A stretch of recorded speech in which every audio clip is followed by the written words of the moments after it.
Congress party రాష్ట్ర నాయకులు పటాన్చెరు నియోజకవర్గ నేత శ్రీ నీలం మధు ముదిరాజ్ గారికి జన్మదిన శుభాకాంక్షలు. డాక్టర్ అంబేద్కర్ కోనసీమ జిల్లా మండపేటలో వైసీపీ అభ్యర్థి తోట తిరుమతులు తన ఎన్నికల ప్రచారాన్ని ప్రారంభించారు. అలాగే మొత్తం మండపేటలో గెలిపే జయంగా అంతా కూడా పనిచేస్తున్నారు ఎమ్మెల్సీ తోట తిరుమతులు గారు. మనతో ఉన్నారు, మరిన్ని విషయాలు మాట్లాడే ప్రయత్నం చేద్దాం. సార్ చెప్పండి, మండపేటలో మీ ఎన్నికల ప్రచారం ఏ విధంగా సాగుతుంది సార్? ఏ విధంగా సాగుతుందని మేము చెప్పడం ఏంటి, మీరు చూస్తున్నారు కదా ఏ విధంగా సాగుతుందో. ప్రజలందరూ ఎక్కడికి వెళ్ళినా సరే స్వచ్ఛందంగా వస్తున్నారు. జగన్మోహన్ రెడ్డి గారు చేసినటువంటి ఈ సంక్షేమ కార్యక్రమాలు, అభివృద్ధి కార్యక్రమాలు, ఆయనకు ఓటేసి రుణం తీర్చుకుంటామనేటువంటి విధంగా ఎక్కడికి వెళ్ళినా సరే మహిళలు, యువత అందరూ కూడా అన్ని వర్గాలు కూడా ముందుకు వస్తున్నటువంటి పరిస్థితి చూస్తున్నాం. ఇది లంక గ్రామం, అద్దెంకూర్ల సేర్ల, ఇది కేదార్ లంక అని చెప్పేసి, ఇది చుట్టూ గోదావరి మధ్యలో ఉన్నటువంటి గ్రామం.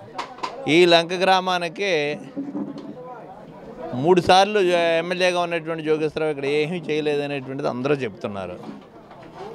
ఈరోజు అటువంటి గ్రామానికి ఇక్కడ ప్రధానంగా ఉన్నటువంటి సమస్య అనేటువంటిది బ్రిడ్జి. ఇక్కడ బోడిపాలు వంతెన దగ్గర బ్రిడ్జి వేస్తే అటు కొత్తపేటలో ఉన్నటువంటి రైతాంగానికి కానీ ఈ లంక గ్రామాలకు కానీ ఉపయోగపడేటువంటి బ్రిడ్జి.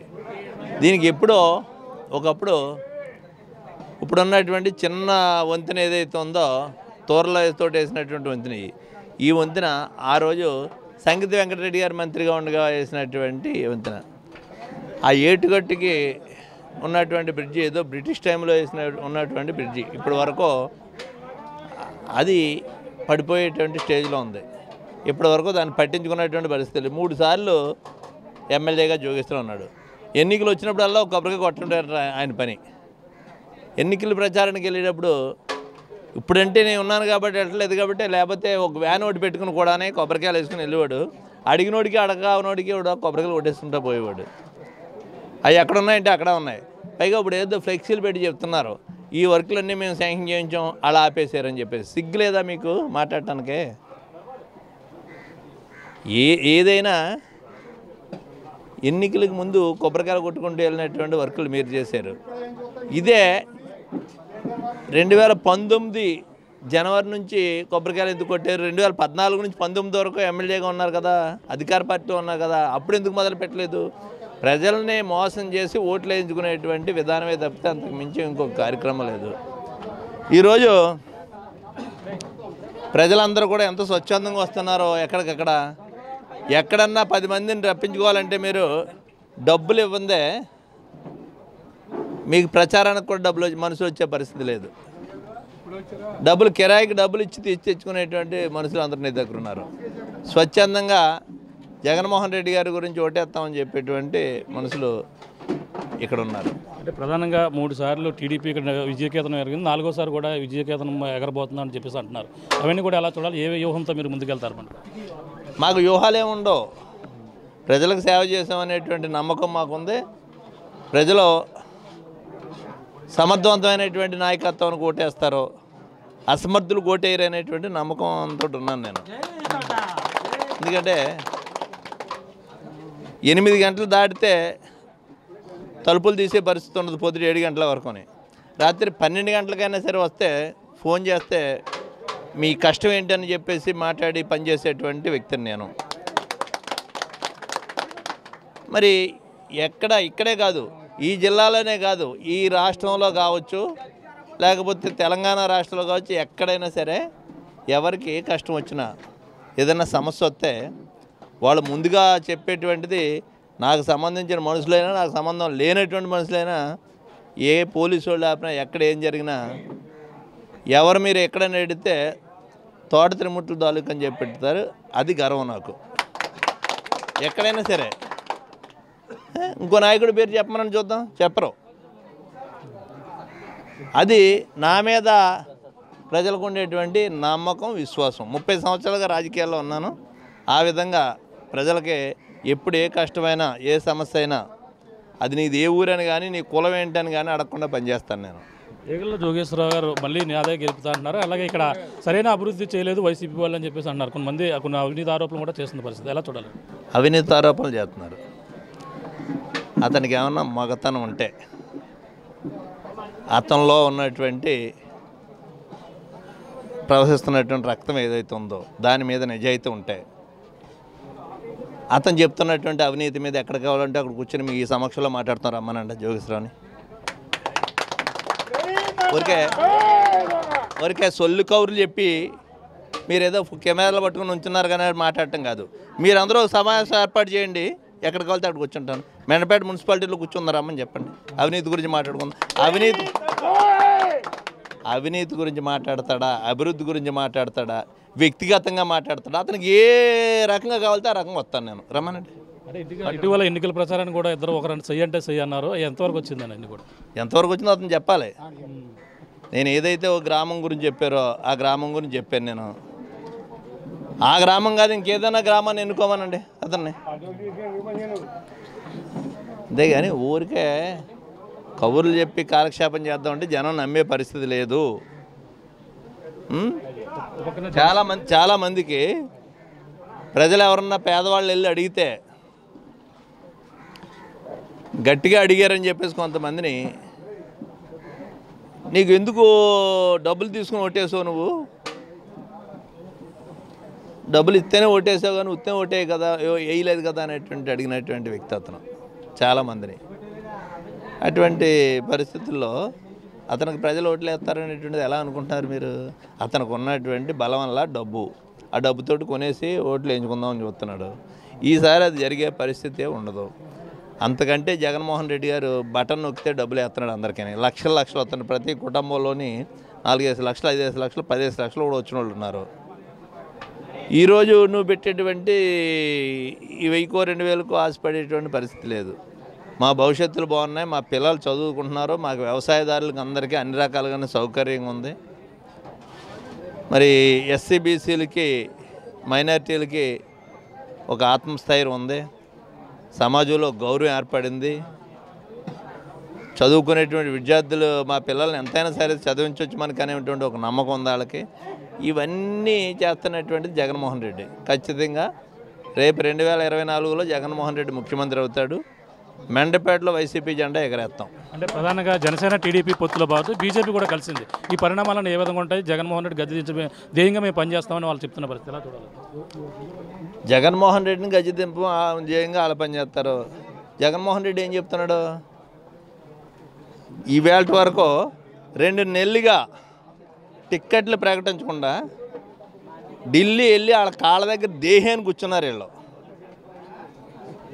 దేహి అని చెప్పేసి వాళ్ళ కాళ్ళ దగ్గర దేకులాడుతున్నారు. మొగతనంగా ప్రజల దగ్గరికి పోయేది మేము. వీళ్ళు ఎంతమంది కలిసి వచ్చినా వీళ్ళు పొత్తులు నమ్ముకుంటున్నారు. జగన్మోహన్ రెడ్డి అవినీతి చేసాడు అంటున్నారు, అభివృద్ధి చేయలేదు అంటున్నారు.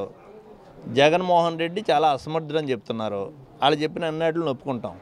ఒప్పుకున్నప్పుడు మందిని పోయి చేసుకోవడం ఎందుకు? మీరు ఒకళ్ళు రావచ్చు కదా దమ్మున్నవాడు. వీళ్ళందరినీ పోయి నూరా అని ఒకళ్ళ కాళ్ళు ఒకళ్ళు పట్టుకుని అంతమంది పోటీలకు ఎందుకు రావలేదు? ధైర్యంగా జగన్మోహన్ రెడ్డి, నేను నమ్ముకున్నది పైన దేవుడిని నమ్ముకున్నాను, కింద నేను చేసినటువంటి సేవకు ప్రజలను నమ్ముకున్నానని చెప్తున్నాడు. ఆ రకంగా దమ్ము ధైర్యం అంటే చెప్పమనండి వీళ్ళని. చెప్పి ఆ రకంగా ఎలక్షన్కి రమ్మనండి వీళ్ళని. అంత ధైర్యంగా చెప్పి ఎలక్షన్కి రమ్మని చూద్దాం. మాకు ప్రజల మీద నమ్మకం ఉంది, ప్రజలు మమ్మల్ని విశ్వసిస్తారో, జగన్మోహన్ రెడ్డిని వ్యతిరేకిస్తున్నారో, నువ్వు అవినీతి పరుడు అని చెప్తున్నారో, అందుకని చెప్పేసి మేము ఒక్కరినే వెళ్తున్నామని చెప్పి రమ్మానండి. ఎందుకు రాలేకపోతున్నారు? సమాధానం చెప్పాలి వాళ్ళు. పవన్ కళ్యాణ్ టికెట్ల విషయంలో ముందు 24 అన్నారు, తర్వాత 21 అన్నారు. తగ్గించుకుంటూ వస్తున్న పరిస్థితి. ఈ పరిణామం ఎలా చూడాలంటారు? ఈ పరిణామాలు చూపించుకోవడానికి ఏమీ లేదు పాపం అతనికి. అతని చేతిలో ఏమీ లేదు. అంతా చంద్రబాబు నాయుడు గారు ఏది చెప్తే జరుగుతుంది, అక్కడ జరుగుతుంది.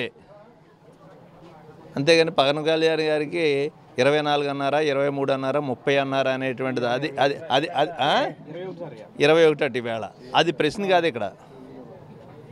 ఇక్కడ ఉన్నదల్లా చంద్రబాబు నాయుడు గారు ఏం చెప్తే అది జరుగుతుంది, అక్కడ జరుగుతుంది కూడా అంతే.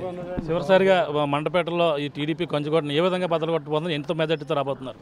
ఏ విధంగా బద్దలు కొట్టేటండి? ప్రజలు 3 సార్ల నుంచి విసిగిపోయి ఉన్నారో 15 సంవత్సరాల నుంచి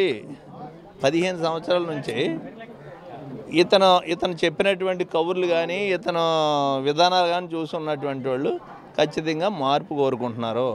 మెండపేటలో వైఎస్ఆర్ పార్టీని గెలిపించాలనేటువంటిది ఎదురు చూస్తున్నారో, ఇతని అహంకారానికి, ఇతను యొక్క మరి ధనమదంతో మాట్లాడేటువంటి మాటలకి అన్నిటికీ రేపు ప్రజలు గుణపాఠం చెప్పడానికి సిద్ధంగా ఉన్నారు. ఏ విధంగా అనేటువంటిది మన మున్సిపాలిటీ ఏ విధంగా గెలిచింది?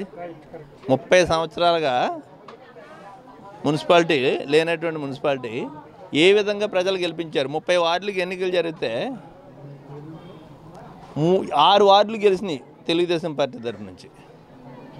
వీళ్ళు కబుర్లు చెప్పి అది నెగ్గేస్తాం ఇది నెగ్గేస్తాం అని చెప్తున్నారంటే, నేను ఒక మాట అడుగుతున్నాను జోగేశ్వర, దీనికి సమాధానం చెప్పండి. మేము గెలిచేస్తామని ధైర్యంగా చెప్తున్నావు కదా, మరి ఇంత ధైర్యంగా గ్రామాల్లోకి వెళ్ళి స్థానిక సంస్థ ఎన్నికల్లో ఎందుకు మీరు ప్రజల్లోకి వెళ్ళలేదు? స్థానిక సంస్థల ఎన్నికలు ఎలా పోయినా పర్లేదు, వాళ్ళు గెలిచినా ఓడినా పర్లేదు, నేను మాత్రమే ఎమ్మెల్యేగా గెలాలనేటువంటిది అనుకుంటున్నారు మీరు. అలాగ అనుకుంటే నువ్వు ఎమ్మెల్యేగా గెలాలనుకుంటున్నావు తప్పితే నీ కేడర్ని, నీ తరపుని పంచాయతీకి పోటీ చేసినోడు, నీ తరపుని ఎంపీటీసీకో జడ్పీటీసీకో వార్డు కౌన్సిలర్గా పోటీ చేసిన వాళ్ళని ప్రజలు ఏ రకంగా తిరస్కరించారో మిమ్మల్ని కూడా రేపు అదే రకంగా తిరస్కరిస్తారు. అంతే తప్పితే అప్పుడు ఓడిపోయి ఇప్పుడు నెగ్గుతామని చెప్పడానికి, అంటే అది నేను పట్టించుకోలేదు అంటే అది నీకు సంబంధం లేనటువంటి ఎలక్షనా? నీ కేడరు నిన్ను గెలిపించడానికే కార్యకర్తలందరూ నిన్ను భుజాన్ని వేసుకోవాలి. నీ కార్యకర్త పోటీ చేసినప్పుడు వాళ్ళ గురించి నువ్వు పట్టించుకోవా? కాదు, నిన్ను ఎమ్మెల్యే గెలిపించడానికి అయితే నిన్ను భుజాన్ని వేసుకోవాలి వాళ్ళు. అదే వాళ్ళు పోటీ చేసినప్పుడు ఏ ఊర్లో ప్రచారం చేస్తావు నువ్వు? ఏ ఊరు వెళ్ళారు మీరు? ఒక ఎంపీటీసీనో ఒక కౌన్సిలర్నో మరి ఒక జడ్పీటీసీనో గెలిపించుకోవడానికి మీరు ఏమైనా ప్రయత్నం చేశారా? అంటే మీ కార్యకర్త అన్నవాడు మిమ్మల్ని మొయ్యటానికి ఉన్నాడు అనేటువంటి మీ ఉద్దేశం ఇది. అది జరగదు, జరిగే పరిస్థితి లేదు. ప్రజలందరూ మార్పు కోరుకుంటున్నారు. చూసిన నాళ్ళు చూశారు, ఇంక చూడటానికి వాళ్ళకి ఓపిక కూడా లేదు. సమర్థవంతమైనటువంటి నాయకత్వం కోసం ఎదురు చూస్తున్నారు. ఆ సమర్థవంతమైనటువంటి నాయకత్వాన్ని ఎలా వైఎస్ఆర్ ప్రభుత్వం పార్టీ ఇస్తుంది. నేను ఇక్కడ వాళ్ళకి ఏ కష్టం వచ్చినా, ఏ సమస్య వచ్చినా, ఏ టైం ఫోన్ చేసినా నేను కానీ నా మనుషులు కానీ మీ పని చేస్తారని చెప్పేసి భరోసా కల్పిస్తున్నాం ప్రజలకు. అదే విధంగా చూస్తున్నాం. ఇదే పరిస్థితి. మండపేటలో ప్రజలందరూ కూడా మార్పు కోరుకున్నారు. అలాగే ప్రధానంగా మండపేటలో మార్పు కోరుకున్నారు కాబట్టి, అలాగే మీకు టీడీపీ కంచుకోటగా ఉన్నటువంటి మండపేటను అయితే వైసీపీ రాబోయే ఎన్నికల్లో బద్దలుకొట్టబోతుంది. భారీ మెజార్టీ పేరుతో మొత్తం అందరూ కూడా తోట తిరుమతులు కావచ్చు, వైసీపీ జగన్మోహన్ రెడ్డి కావచ్చు, అందరినీ కూడా రాష్ట్ర వ్యాప్తంగా వైఎస్ జగన్మోహన్ రెడ్డి మళ్ళీ సీఎం కాబోతున్నారు. అలాగే మండపేటలో ప్రజలందరూ కూడా సంక్షేమం కోరుకున్నారు. వారికే మళ్ళీ అభివృద్ధి చేసిన వారికి కూడా ఓటు వేస్తారని చెప్పేసి, ఏది ఏమైనా భారీ మెజార్టీతో మండపేటలో విజయకేతను ఎగరబోతున్నాం అని చెప్పేసి తోట తిరుమతులు గారు చెప్తున్న పరిస్థితి ప్రధానంగా ఉందని చెప్పాలి. ఇది కూడా తాజా పరిస్థితి. కెమెరా రామతో ప్రకాష్, RTV, మండపేట నుంచి. మరిన్ని వీడియోస్ కోసం ఛానల్ ని సబ్స్క్రైబ్ చేయండి. లేటెస్ట్ అప్డేట్స్ కోసం వాట్సాప్ ఛానల్ ని ఫాలో చేయండి. అండ్ లింక్ డిస్క్రిప్షన్ లో ఉంది.